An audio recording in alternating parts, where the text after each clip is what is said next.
Okay, alléluia. Amen. Praise the Lord. Alléluia. Oh, bah voici que gars Canada de l'Est. Acclame très fort l'Éternel Jésus. Oh là, bah voici que gars Canada de l'Est. Acclame très fort le Seigneur Jésus. Fils afiko le semia be bele. Partout où tu nous écoutes. Voici que na Yesu. Acclame Jésus. Voici que na Yesu. Acclame Jésus. Ni gopere tiembe amen. Avec moi, amen. Oh lolonto le Christ ome. Bien aimé dans le Seigneur. Tanya kany veve yo. Qu'est-ce thème est si grand? Tanya edo nusen. Le thème est puissant. Tanya do nusen Le alegbegbe. thème est vraiment puissant. Tanya benuka. Le thème a dit quoi? Ebe ne sa wo jena le manyamanyame. Tu as vendu ton droit sans le savoir. Mawu ne yira mawu nya gbon la. Que l'Éternel bénisse l'orateur. Eye waga siamine. Et qu'il le oint davantage. Egbe mi le sa mi ape jena le manyamanyame. Aujourd'hui, nous vendons nos droits sans le savoir. Obe ne sa wo jena le manyamanyame. On a dit que tu as vendu ton droit sans le savoir. Menya ori. Tu ne savais pas. Yeta ne se. C'est pourquoi tu l'as vendu. Wa ne se va yi. Tu l'avais vendu. Wa lui ne sa va yi le manyamanyame. Quand tu avais vendu sans le savoir, O la bati réclamer. tu peux encore le réclamer. O la ba réclamer Tu no. peux encore le réclamer. Weya menya olo. Toi, tu ne savais pas. Enwa le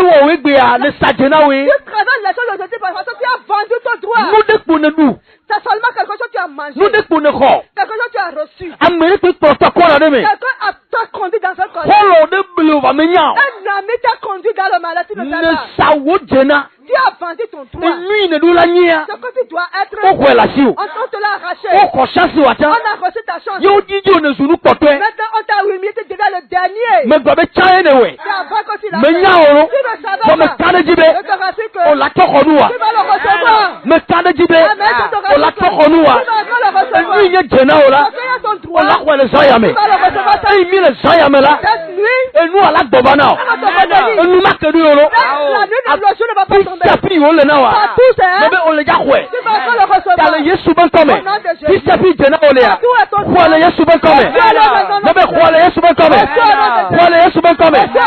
Esa o menyao. Et ça, il ne savait Le pas. nududuka. À cause du ventre, Ebe il a mangé. esa ye ben kogbe. Maintenant, il a vendu son énergie. Esa ye ben kogbe Il yinyenye. a vendu le droit d'énergie. Esa nkogbe yinyenye. Il a vendu son droit Nu d'énergie. kaye wa nyene ne o. Qu'est-ce qui peut se passer? Nu kele jode ju kaka asa nkogbe yinyenye o. Quand tu travailles jusqu'au point où vendre ton droit d'énergie, Me di ma gbona mere bere. je vais dire à quelqu'un. Ne sika me to jumo me krena. Si l'eau ne passe pas par le feu, ça ne brille pas. Me krena. Ça ne brille pas. No le tunu ne mere. Si tu travailles les Me choses, gakpro be nu nui ya ba no chome na wa akoda de agben o. ça ne te conduit pas que ce qui va t'arriver du bien lendemain, tu vas le détruire. Esa o sa ebe nkogbe yinyenye. Esaü a vendu son droit d'énergie. Me pa bolo. Ce n'est pas fini. Esa igba du problem. Esaü a encore des problèmes. E yo sa nkogbe yinyenye ka. Après avoir vendu le droit d'énergie, Ye ba kpole kaka to ba profiter. c'est ça qui l'a conduit jusqu'au point où son papa l'a maudit. E ye nye di gbanto a. Lui qui est l'aîné, O be la subo no bia. maintenant dit qu'il va adorer son petit Wa frère. egba kwa me be nyare. Maintenant, il va encore reçu une parole de O grâce. gbone bena. On lui a dit, Voilà. mais Ne ele problem la. si tu luttes Esa ya me. cette nuit, Mi ko mi jabule. toi et moi on va lutter. Mia gba ko mia be dua. On va lutter pour recevoir notre droit. Mia ko mia be jena. On va recevoir notre droit. E wa me de o la nyenu gane fo. Toi, tu dois devenir un grand quelqu'un. Dieu Wa dit, o to ba o tote tote. maintenant, on a fait de toi le dernier. Amedo be wona de la fire. Certains ont parti faire quelque chose quelque part. Ne yo me nyenu yo America ma nyenu o. Si moi je ne suis pas si, l'autre, quelqu'un d'autre ne saura pas. Bro le zaya me be o daje. Dis ça, ils ont menti. Me be gbo be o daje. Ils ont menti. Enu ma wo de chiwa. Ce que l'Éternel a écrit sur toi, Enu akpo la ba me na. c'est cela qui va s'accomplir. Enu ma wo de chiwa. Ce que l'Éternel a écrit sur toi, Eye c'est ko aba me na. cela qui va s'accomplir. Ta me no tere zaya me. Je tiens sur cette nuit. Eye me le puza. Je sors dans la nuit. Me le de gbere zaya Je me. décale la nuit. Be nu nye to la. Je tiens pour toi. Kwa le zaya me. Reçois-le. Kwa le zaya me. Kwa le zaya me. Kwa le zaya me. Kwa le zaya me. Me be khwe. Me be khwe. Bona be ye Je khwe. reçois. Na me ke nyeruwo. Ya ma to bera. Oh ma o di povita. Oh ase enyegbe. Oh na me ke masokata ya mama. Oh na me do Jesus. Me do bera le. Masokata ya mama. Oh. Mama na me ke nyeruwo. Le sayame ya ma do. Masokata ya mama. No vinyo ja do bera le sayame. O ja do bera le sayame. Masokata ya mama. Jesus. Oh, na me ke nyeruwo. Me ke nyeruwo.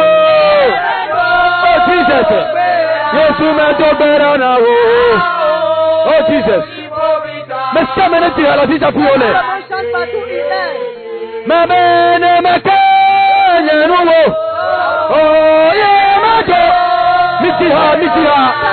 Mauti faut vite Seigneur begbe. L'Éternel Dieu du ciel va nous écouter. Oh Seigneur begbe. L'Éternel va nous exaucer. Yeah Seigneur begbe. Il va écouter notre voix. Hey maso kata. Maso kata. Les cabros c'est que tu es bébé. Kata. Baba Yehowa. Mais Baba Yehowa. Lui maintenant. Je vais t'aimer boua. Sayamea. Ma foi. Dobera. Soyamana Yehowa. Lui est Jena. Je vais t'aimer le bon. Ma foi le Sayame. Maso Kata. Les cabros sekete.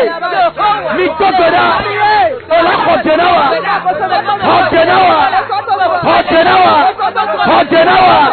Dobera na kwe.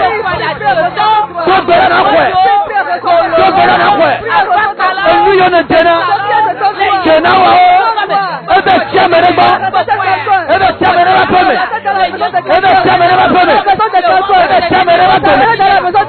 Dobera. Hojenawa. Dobera la. Lui on est Jena. Lui on est Tao. Ebe chamere ba. Dobera na kwa le sayame. Yeso bedale Yesu bakome. O balaga dobeda. Agbona Yehowa mena. Eye no tele sayame la. Ye be Jenao. Eye azobe fofu. Yo be kwe gade asara de me. Eye o dasi gade. Ye were ba le to pour la vie. O jetio me tegba. On l'a tiatingé.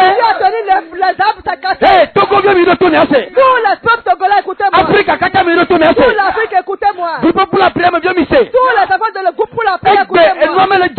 Aujourd'hui, rien ne va pour toi. Yamero mi potak bakaka ituka. Certains d'entre vous, vous avez ramassé vos bagages à l'extérieur. Et nous le nyoko. Et pourtant, ça ne marche pas. On blâme la tirenti. On vous a attaché sous l'arbre. On le nyabe genova tira tire tome. Vos pieds sont enfoncés dans l'arbre. Mi le jaduk bera mi pelai. On va prier cette nuit. Mi agobe afide tekpe. On va dire partout, n'importe où. Et on le nyabe genova jaro. On a mis nos droits, nos pieds. Ya pete sino wo. Nos pieds. Le mi voici que do bera. Ya khomi abe genova. Ya khomi abe sino wo. Le cabra sakata. Mi togora. Togobi. Africa. Hika Gonea. Hika Gonea. Mi togora. Jena oneko. Biskapi onle jena ogaro. Mi togora. Mi togora. Hey. Mi togli esayami. Yehowa be yo matona.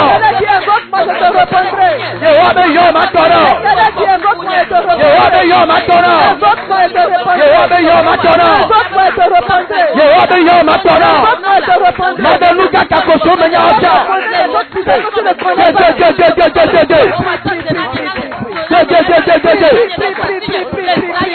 Tobera. Jena olakbo. Olakbo jena o. Tobera na ko jena o. Biskapi koro sebenyele. Biskapi olakbamle. Ho jena o. Wale belodorame. Wale belodorame. La zora sarame. Azora sarame. Yeto jena Yesu bakome. Amen. Baba Yehowa. Le sayame. Fufa ponye. Eyo gbele nyama fo. Bidi dinye. Obenye mativio. Sono benye. Obenye madesno. Ekota ponye. Obenye makpoto. Lamesenye. Obenye makpo lameseo. Sayamea. Melekwe.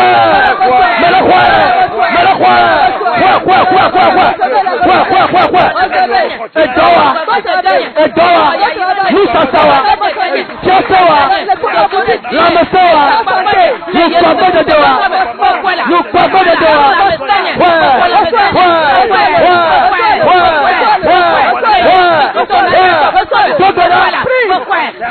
Depuis ta vie.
Mama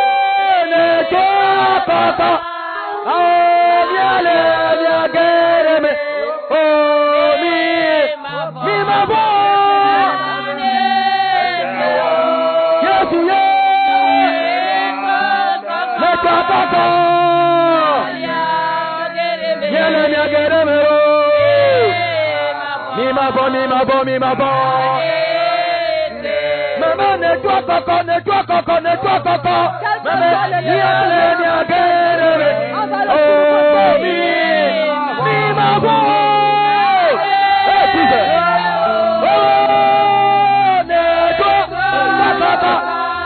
coco. Masokata ya mama. Maman, mi mabo. On la voit.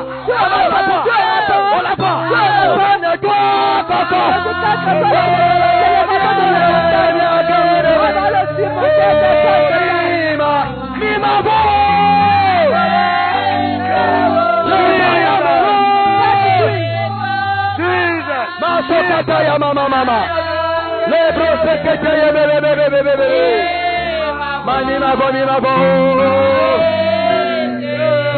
Maman, nettoie coco. Oh, miale,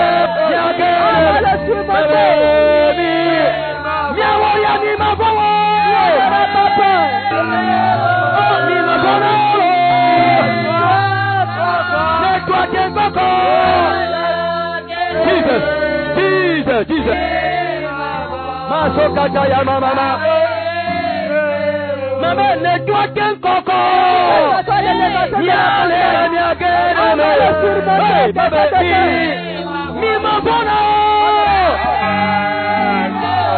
La grâce est venue.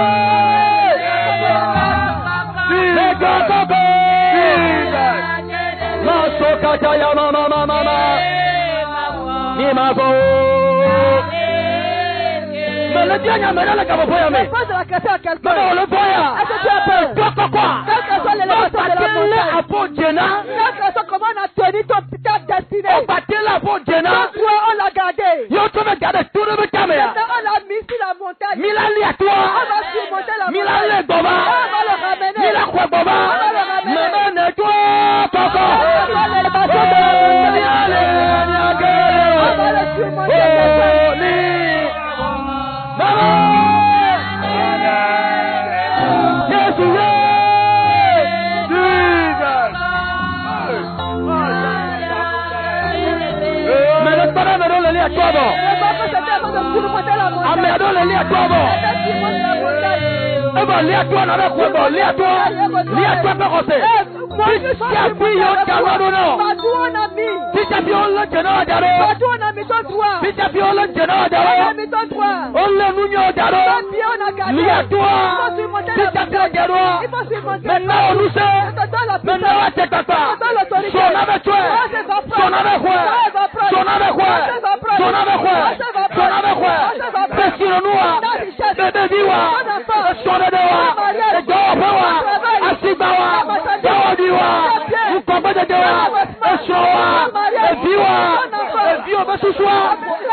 Oh Jesus.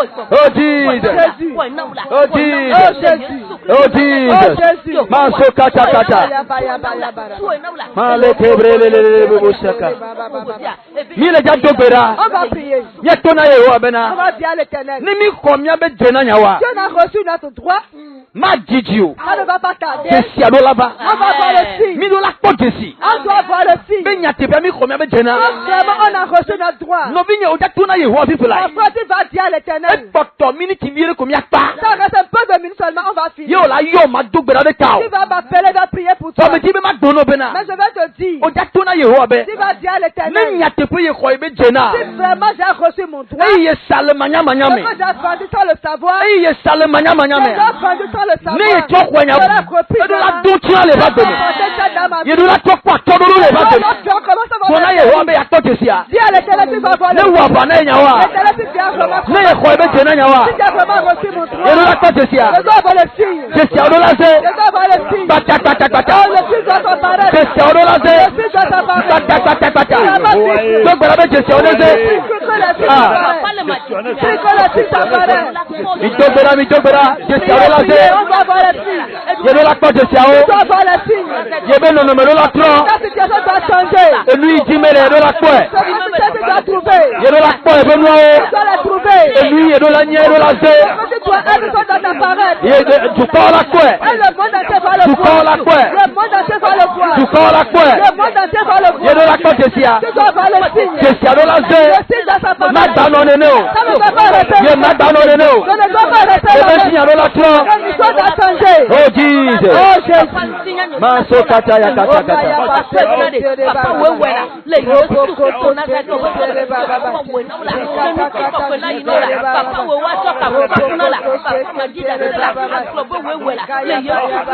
Mie dogbera le Yesu ben kome. Amen. Tisi afi ke mile segbenyele. Partout vous écoutez ma voix. Tisi afi mile do tomle. Partout vous écoutez ma Tisi voix. afi mile pomle. Partout vous me regardez. Me de kuku me jibe na ko wasi vedeji. Je vous en supplie, lève tes deux mains. Ne portable la si maintenant wa alera lo reka me na kwa si reka Si iji. le portable dans la main, il faut bien le tenir et soulève une main. Alors ate jasi reka de otaji. Ou la main sur ta tête. Me le ga do hon lo nyere da. Je vais t'envoyer un de mon ami. O yu abe gbogbo ko yi. Mon ami appelé Saint-Esprit. Ami to khona bebe jena gbona.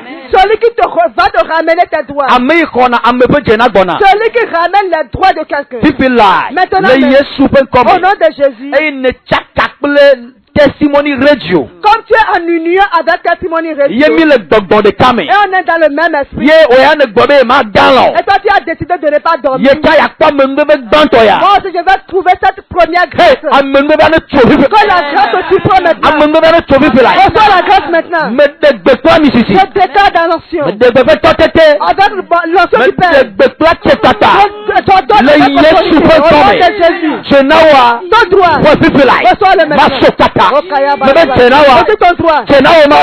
E yo lebe jarapi. On a tenu Me quelque de part. pipi la. Je déclare Odo la tokwe. tu dois le Ewo recevoir. esau. Toi et salut. Pipi la. Maintenant, Ewo esau. toi et salut. Me sawon Oh, koko tu nyenye. as vendu ton droit des Ne neufs. sawonu na Tu as monsieur. vendu tes biens. Pipi la. Maintenant, Tokwe pipi la. recevez-les Me encore. toko goba na. Je te l'ai ramené. Saint-Esprit. Saint-Esprit. Soignez. Donne-lui. Ye to e kala. Pour lui. Wa pipi.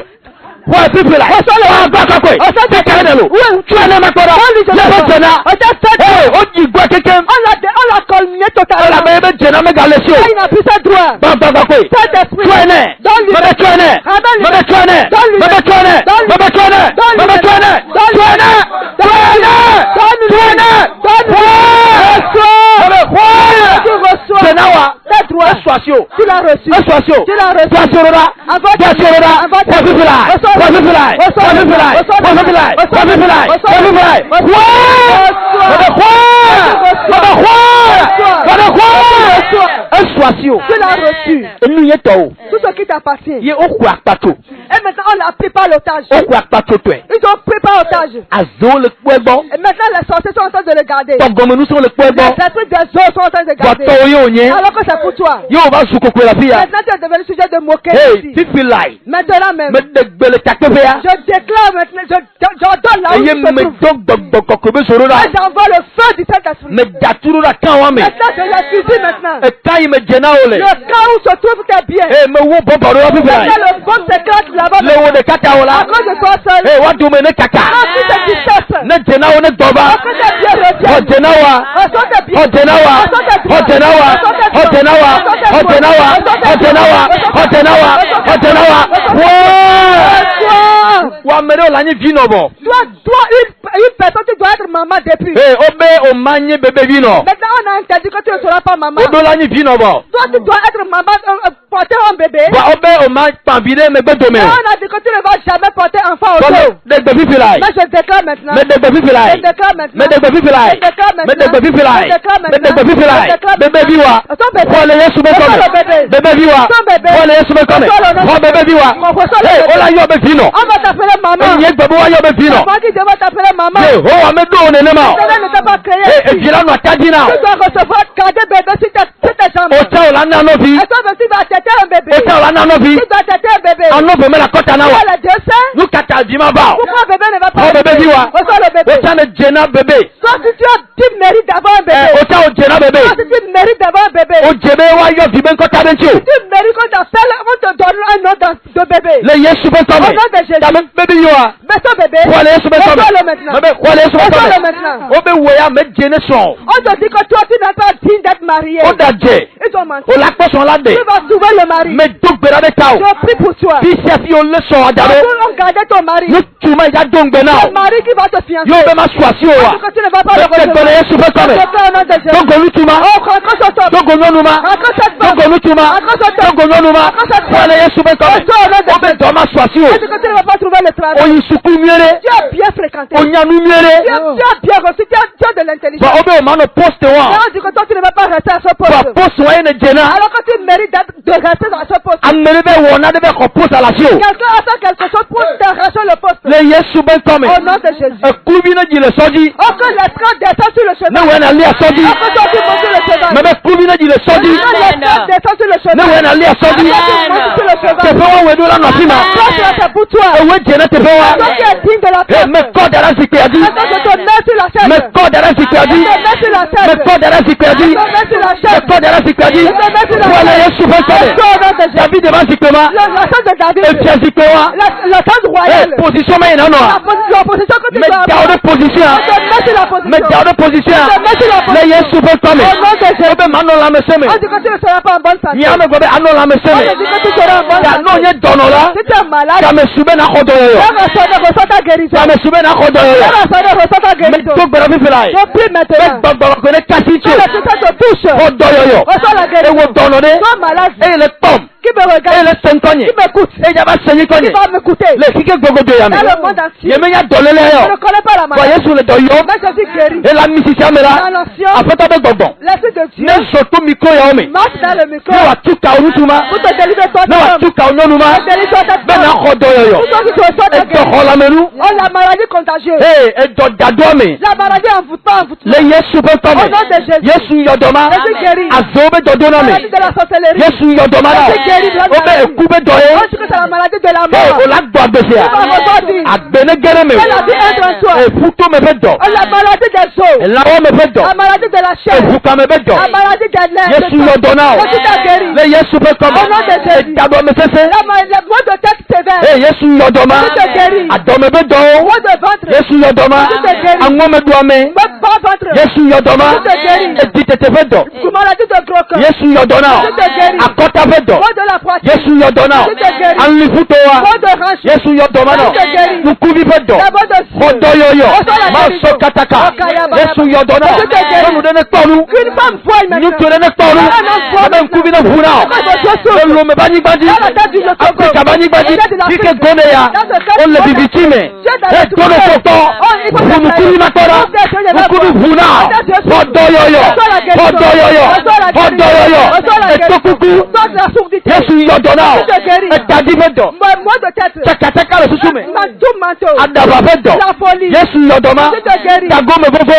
La finité. Yesu yodona o. Je te guéris. Yesu yodona o. Je te guéris. Afọ ote keke. Tes pieds sont tellement enflés. Eh Yesu yodona Je o. te guéris. Megate zona Tu o. n'arrives même plus à marcher. Beki ne lena. Je perds des béquilles. Esayame. Cette nuit. Tasi bekiya. Laisse les béquilles. Amengo biawa. La grâce. Mebe tasi bekiya. Laisse les béquilles. Tasi bekiya. Laisse les béquilles. Somatora. Laisse les Toro béquilles. koko. Il faut t'essayer. Kabeki yangbe. Il faut laisser les béquilles. Ma sokata. Okaya. Eba somatora. Moi, si je veux Ewo pas. tonoma. Toi qui es Toro malade. koko. Il faut t'essayer. So.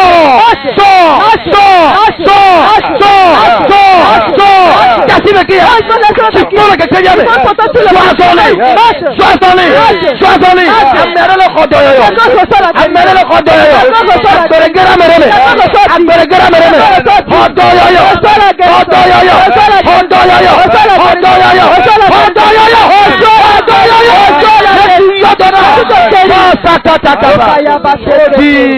Seigneur Jésus. Masokotoro bobo.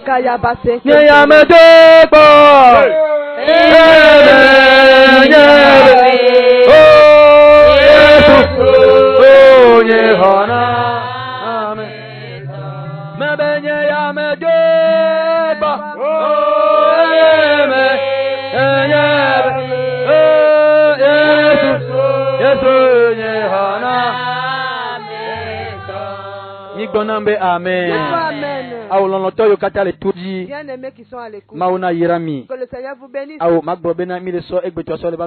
vais dire que pour aujourd'hui, ça tire vers sa fin. La grâce de Dieu est sur vous. Je vais voir mes enfants qui sont en ligne. Il faut m'appeler, mais sur WhatsApp. Et je vais prier pour vous. Ceux qui connaissent notre numéro de WhatsApp. En même temps que tu écoutes ma voix, il faut m'appeler sur le numéro WhatsApp. Plus 228 91 16 79 24. Si tu vas appeler, il faut seulement dire je vais encore recevoir mon droit. Dis seulement homme de Dieu, je vais encore recevoir mon droit. Si tu m'appelles. Yeah. Oui, allô. Oui, allô, papa. Oh, Yiramilo. Célestine, Sobukina. Oh, ma fille, alléluia. Amen. Amen. Oh, mille kametos en kudomia. Yeah, papa. Ah, Yehovah ne so jena so no sia. Amen. Amen, bebe ne tumi la fille afi. Amen. Mito akpare kano dugbe na Burkina to kata. Le Yesu ben come. Amen. Yo, bye bye. Amole kame subo. Amen. Okay.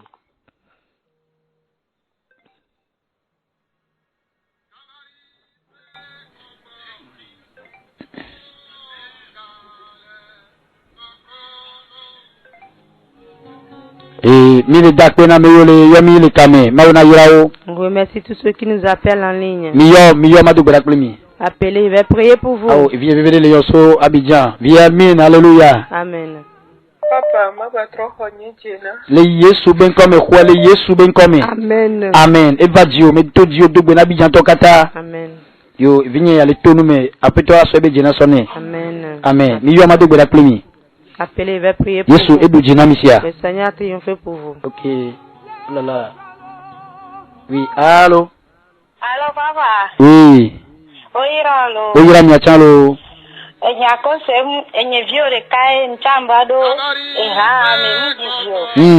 Wa nsugru mia same toto. Awo maune yira mi bemi awole kame. Je ko fo ibo ga la tireka. Aha, awo maune yira mi lo. Amen. Mito Dio, mito apare kano de na kogan tokitin. Amen. Testimony radio a evana mi be yatu kami ya de gami yesia. Amen. Yo mawira mi kaka. Okwele Yesu Kristo pen come. Amen. Amen.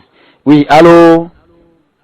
Allô. Allô, papa. Oui. Je suis Pauline Nero. Awo mi yoso fiko. Au programme, je suis Pauline 2. Awo mawira mi lo mi akome be jena okekelo. Amen. Amen. Le Yesu Kristo pen come. Oko jena wa bola le Yesu ben come. Amen. Amen. Yo mi yo madu gbara ni meta. Appelez, je vais prier pour vous. OK. Allô. Oyira mi lo vinye keon.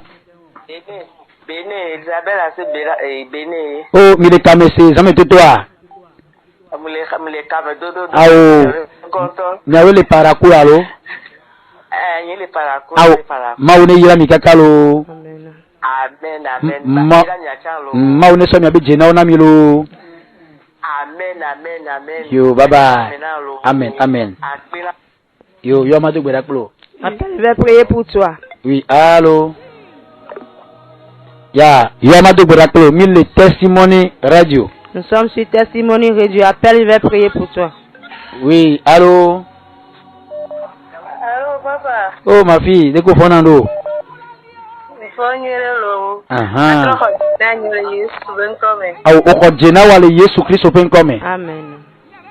Eva maintenant nele Yesu Christ open come. Amen. Nene wa open. Amen. Okay. Bye bye. Ya, Yamado Boraklo. Appelle, je vais prier pour toi.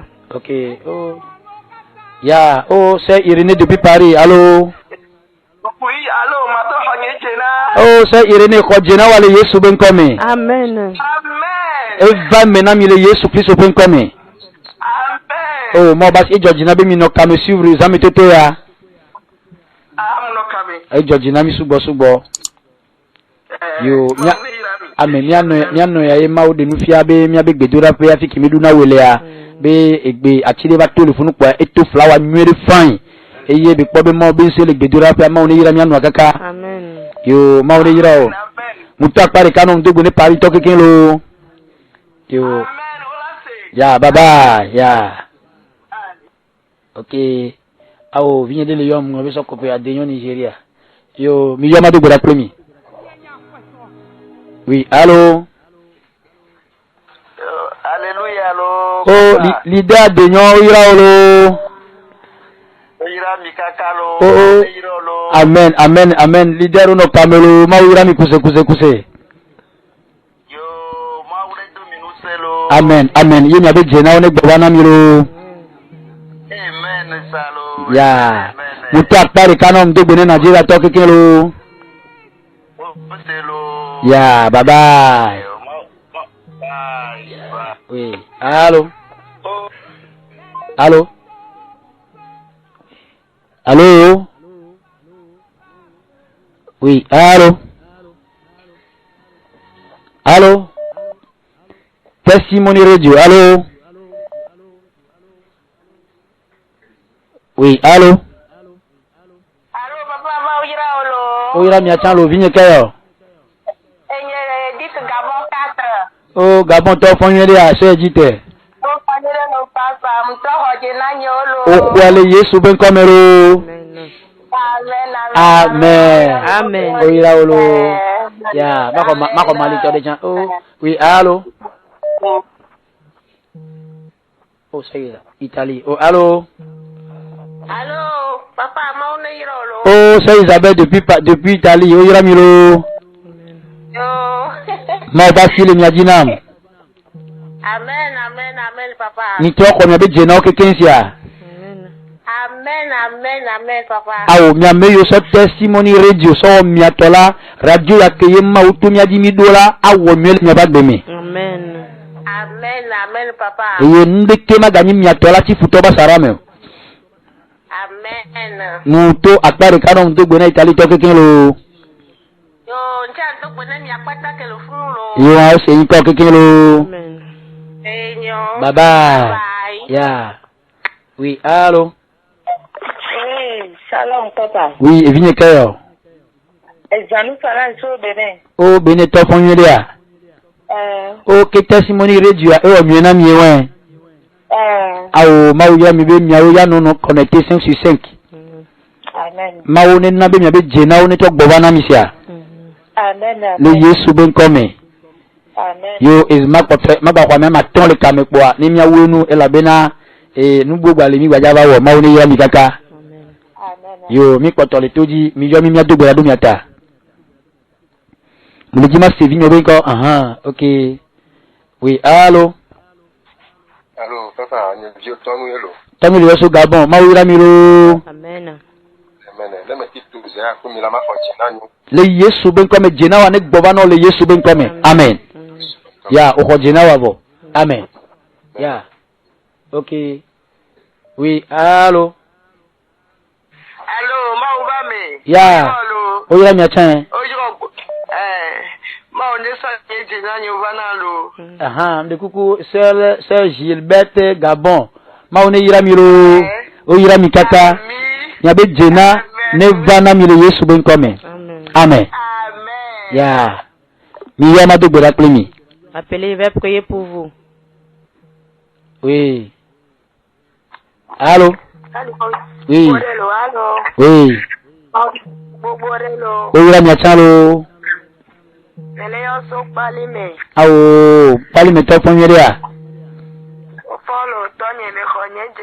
Le Yesu ben comme au quoi le Yesu ben comme amen. Amen. Ni to apare kana mi dogo ni pali me to kekin. Amen. Ya bye. Oui, allô? Allô. Oui. Bonsoir. Awo, maune yira mi no zanji suivre testimony radio. Oh, maune yira mi ameyo kataja no de kakple radio ya. Ale mau le zamo pa mea le yi mamle yo me yemi le no connecté là, ne me wa to nya benchinya. Amen. Misia, mi ameyo kataja wo de kakple radio ela bena amisisi ke ja wo do le radio ja ekpe ya le gbegbe. Amen. Manso kabrakata, apeto bujina misia. Amen. Yo, mi yama to berakule mi. Ni le testimony radio. Nous sommes sur Testimony Radio. Voilà que Yom le numéro à dire le 91 79 24. Il faut nous appeler sur le 91 16 114. 79 24. 79 24. Oui, allô? Oh, mon leader américain. Allô, Baba. Mon leader. Oui, mon révérend docteur. Oh, ira au kaka. Oh là là. Leader le Zanjiro ya Dobera. Nene wa yodola mewa. Amen. Ne toi koko hamila li anya dereme. Amen. Yeah. Eve mena mi le Yesu Kristo penkome. Amen. Eh, ewa mudobe na mama lo. Ola sekekelo. Nous t'appare kana mi dobe na Abidjan to kekelo. Yeah. Amen. Oui. Oh, allô, Evigne. Maman là. Papa. Oh. Oh, ira kuse. Oh, onozandia. Me kete no po. Mi khojeno keke. Amen. Ndeke magati futo ba saramolo. Amen. Oh, ira mi takalo. Yo, bye bye. Ole seni ko kekelo. Bye bye. Yeah, Yomadu Beraklo. Mi le testimony radio. Nous sommes sur Testimony Radio. Yomadu Beraklo. Allô? Il va prier pour toi. Bonsoir. Oui, allô, inconnu à cause. Yeah, Milio Sofiko. Okay, Jenawa atokwele Yesu benkome. Amen. Amen. Mau ne yira mikaka. Yo ekoto America mako ela amule kame sogbonye metele kwa monto go han. Mau ne yira mikaka. Oui, allô. Pastor Daniel so Nigeria ro. Pastor Daniel. Oyira. Mau ba mo yira mikaka lo. Jonao ne bano le Yesu benkome. Amen. Amen. Amen. Ya. Au amule kame sugbo. Ma oui. Ah OK. Oui. Allô. Amen. Allô. Amen. Oui. Hello. Ya. Ya. O jena wale Yesu benkome. Amen. Amen. Amen. Ma sakata kabrayanda. Amen. Après toi tu me jena onami. Amen. Oui. Oui, allô. Allô. Papa. Oui. Oui, c'est Gabon. Oh, ça c'est la sienne. Oh, Yiramilo. Ojo papa, amen. Mi komia be jena olo. Amen, mon colo, je reçois. Amen. Amen. Yomadu Beraklo. Appelle, il va prier pour toi. Oui, c'est mon choix depuis Côte d'Ivoire. Oh, Yiramiachalo. Oh, kwele Yesu Kristo penkome. Amen. Amen, papa. Yeah, bye bye. Oui, allô, Madame Guillaume depuis France. Oui, papa. Oh, Marie, oh, Yiraolo. Oh, kwele Yesu Kristo penkome. Amen. Eye, mutu akpa de kano ndogbo na son Guillaume le France banimadi. Maone Yiramikakalo. Amen. Oui, allô? Allô? Ok, ma gobe ame kpotoi mili khoya elabe amoli kame sogbo elabe gbefande de han le miasibe miana duko. Je reçois la dernière personne. Nous avons des annonces à donner au peuple. Que le Seigneur vous bénisse. Tous les enfants qui sont restés à l'écoute cette nuit. Tous ceux qui ont prié avec nous. Vous avez reçu la grâce. Les gens nous appellent vraiment, nous nous excusons. L'heure est contre nous. Je sais bien que la veillée n'est pas arrêtée ici. Le vendredi qui vient, on continue la veillée.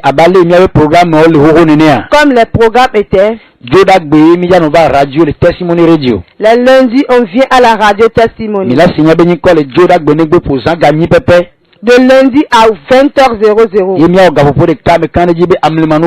On va faire une heure de temps. Je crois bien que les grandes choses vont se passer. L'Éternel ne va jamais vous oublier. Que le Seigneur vous bénisse. Je vais encore dire au peuple que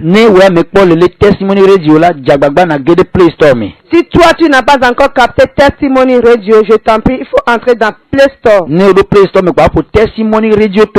Si tu entres dans Play Store, il faut taper Testimony Radio Togo. Testimony Radio Togo. Testimony Radio Togo. Télécharger l'application. Et tu vas télécharger l'application. Ça va venir sur le portable. Et si tu entres dans l'application, tu vas tout suivre sur notre radio. Et c'est un club qui a prêché cette nuit. Le vendredi qui vient, c'est un autre. Les âmes étaient je rassure, je suis convaincu que vous qui allez rester à la veille pour cette nuit, des choses, des prodiges vont se passer dans vos vies. Je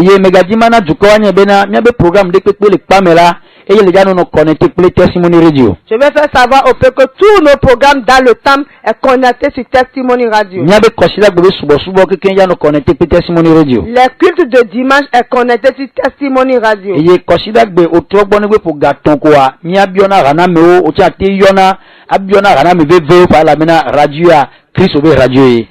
dimanches à 15h, on va faire les dédicaces. Toi, tu peux appeler pour dédicacer, demander les chansons pour telle personne.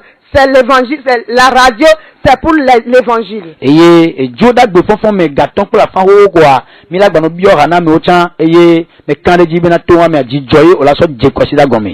lundis matin de 5h30, on va encore faire les dédicaces et tu vas commencer la semaine avec joie. Radio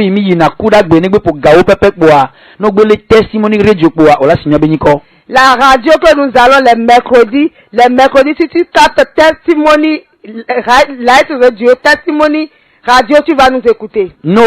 Testimony Radio, si tu captes Testimony Radio à 10h, tu vas entendre parler de nous.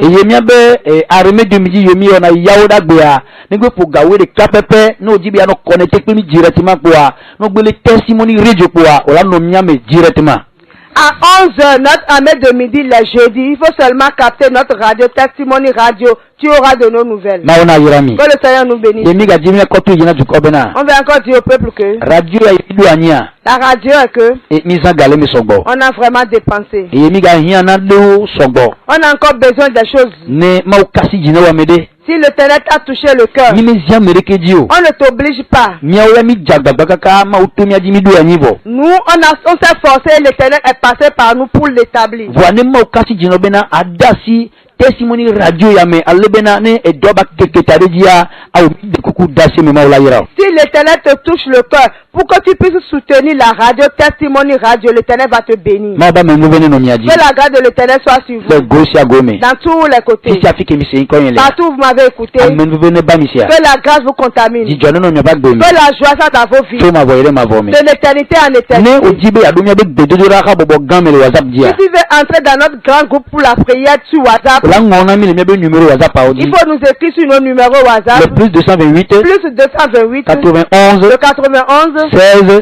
79. 79. 24. 24. Je vais répéter. 91. 16. 79. 24. 24. Si tu veux connaître là où on prie, là où on adore l'Éternel, nous sommes à Pogan Agbata.